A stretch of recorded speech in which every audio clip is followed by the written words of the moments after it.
தென்காசி அரசு தலைமை மருத்துவமனையில் பணியில் இருந்த மருத்துவருக்கு மிரட்டல் விடுத்த திமுக கவுன்சிலரின் வீடியோ வெளியாகியுள்ளது. தென்காசி மாவட்ட பஞ்சாயத்து கவுன்சிலராகவும் திமுக தெற்கு மாவட்ட துணை செயலாளராகவும் பொறுப்பு வகித்து வருபவர் கனிமொழி. இவரது உறவினர் ஓட்டி சென்ற வாகனம் விபத்தை ஏற்படுத்தியதில் இளம்பெண் ஒருவர் காயமடைந்தார்.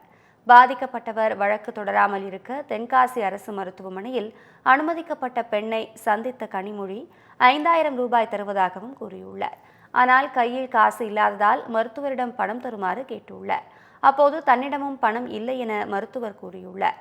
இதையடுத்து அவரிடம் வாக்குவாதத்தில் ஈடுபட்ட கனிமொழி அமைச்சர் மா சுப்பிரமணியனிடம் கூறி அனைவர் மீதும் நடவடிக்கை எடுப்பதாக மிரட்டல் விடுத்தார். இது தொடர்பாக வீடியோ வெளியாகி அதிர்ச்சியை ஏற்படுத்தியுள்ளது.